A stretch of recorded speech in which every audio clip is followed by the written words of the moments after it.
Sicilia è l'isola più grande del Mar Mediterraneo e una delle più densamente popolate. La popolazione che c'è sulla nostra isola sfiora i 6 milioni di persone ed è anche un'isola che è stata svuotata di selvaticità, di quello che oggi viene chiamato wild. Viviamo in una vera e propria isola di fantasmi, di specie che non ci sono più e soprattutto di connessioni tra la popolazione e il territorio, che sono scomparse anche queste. Proprio per ristabilire queste connessioni e cominciare a fare rewilding in maniera seria, siamo arrivati a ideare questo progetto.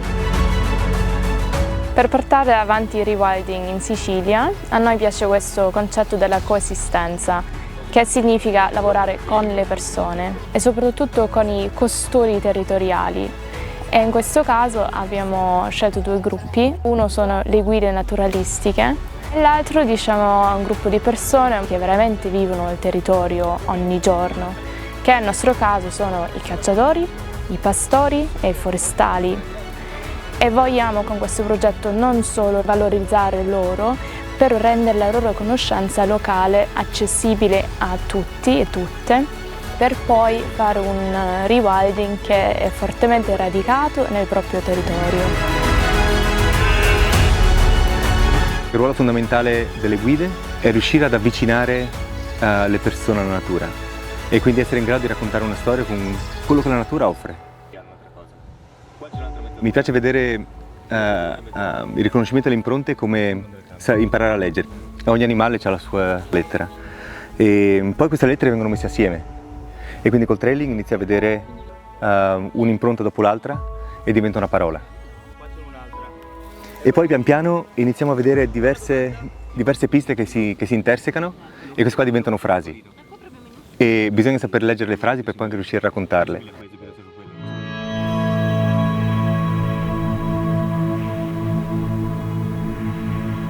L'osservazione proprio del particolare, che poi nella natura è fondamentale, delle piccole cose che muovono il mondo.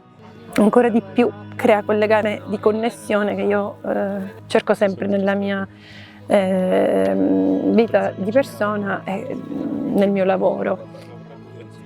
Coltivare e custodire quello che ci sta attorno e preservare la nostra stessa esistenza, e questo è alla base proprio dell'idea del rewilding.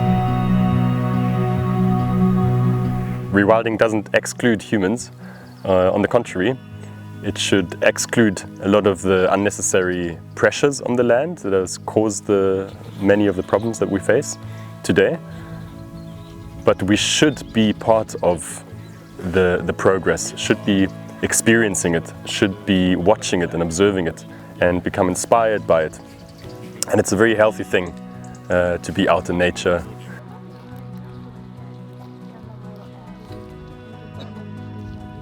In questo progetto stiamo promuovendo anche un approccio partecipativo di raccolta dei dati, un approccio che è chiamato anche Citizen Science, scienza partecipata, che grazie all'utilizzo del Cybertracker creerà uno strumento che può essere condiviso per la raccolta dati e per rendere questi dati accessibili e utilizzabili per informare le future pratiche di conservazione e misure di gestione del territorio.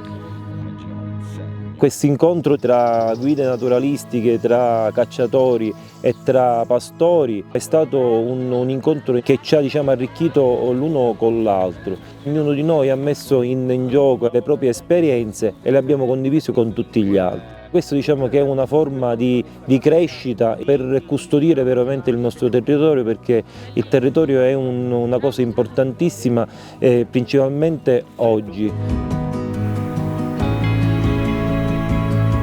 Grazie a questa esperienza ho avuto modo di ricevere tanti feedback positivi per quello che è il mio ideale di guida naturalistica, che è anche la mia professione. Altro fattore importante è quello di aver ricevuto degli strumenti per poter attivare quei processi, per aprire un dialogo con chi è che vive il territorio ogni giorno, quindi pastori, forestali e cacciatori, poter arricchire ancora di più quella che è la conoscenza dei segnali, quindi che ci lasciano le specie che vivono quei luoghi, per poter avere una conoscenza ancora più approfondita di quello che è il territorio. Quello che abbiamo riscontrato tra i partecipanti e le partecipanti è,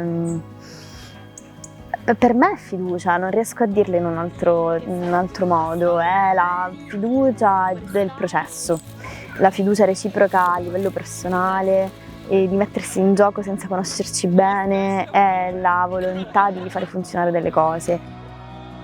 Quando prendiamo consapevolezza di essere ospiti su questo pianeta, iniziamo a vedere e vivere in modo diverso.